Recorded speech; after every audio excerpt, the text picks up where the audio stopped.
Welcome to Practical Access. I'm Lisa Dieker. And I'm Rebecca Hines. And Lisa, I think you're going to nerd out with us again this week. I was about to say, I picked a nerdy topic. I knew I needed to do one.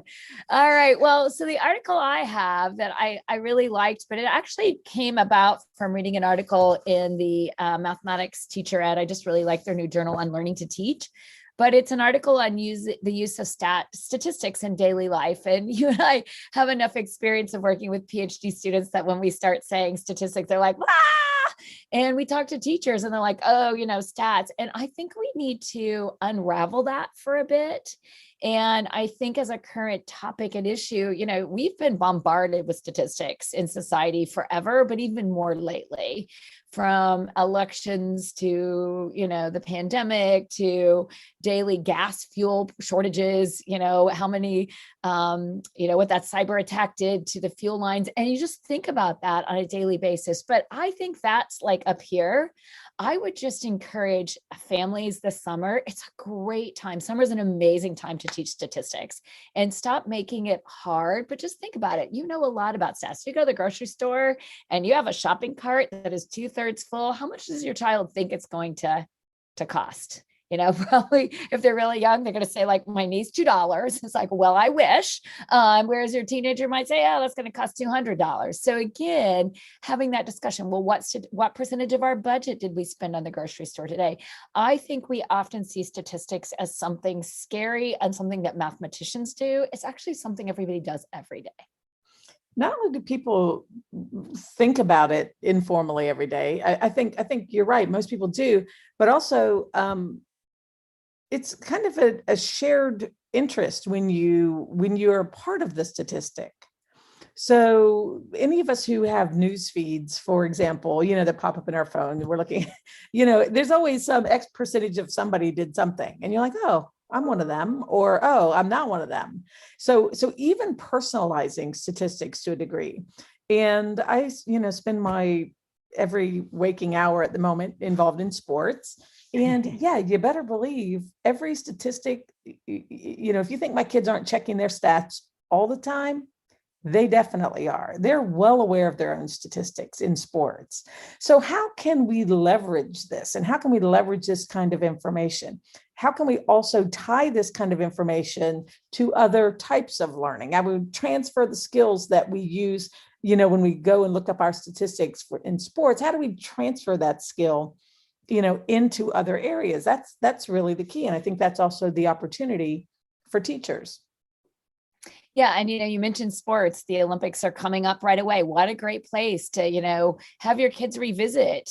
Those things are archived forever, watch their favorite sport, or if they don't have a favorite sport, have them, read their favorite newspaper, have them look at genetics, if that's of interest to them. I think statistics are people think they're scary, but I actually love this article because she recommends in the classroom, like she went around and went into a work office and just took pictures and then asked the kids to analyze pictures of the workplace. How many people were in standing desk? How many people were using a Mac versus a PC? How many people had Post-it notes on their walls? There's so much data. And if you mix digital image with data, you could have statistics coming out your ears. Even better, send your kids out to a couple workplaces, have them take pictures of something that's interesting and bring it back. You're at a local McDonald's, you're at, calculate the calories per the price percent. You'll find that, Burger King, Wendy's, and McDonald's, you might have more calories for less money. But again, what's the nutritional value? So it's just everywhere. And I think we make it hard and scary. And so as somebody who loves STEM, the jobs of the future mean we all have to be a little better in stats. Well, we don't, because we have jobs. If you don't have a job, that's different. That's probably an area to maybe think about building up your skills, but our children have to be better than they ever have been, not necessarily in calculating it. We got this thing called a computer, but understanding what gets spit out. And I think that's what I love about this article is she says, use pictures, use data, frame your question and make it organic, that it's just something that happens every day, all day long. And you mentioned images, Lisa. From recently going through a lot of high school level work and test prep and SAT prep, et cetera, being able to understand displayed data is a critical skill as well. So both generating it and being able to understand visuals associated with stats, really critical right now. So let's put the practical spin on it. It's summer. Let's desensitize kids to the words associated with statistics. Let's try to make it something that, again, the more we can talk about and model thinking about stats, the less scary it's going to be when kids get back to school. And I'm going to end with my favorite statement that your child or your student can never be wrong when you ask them to predict.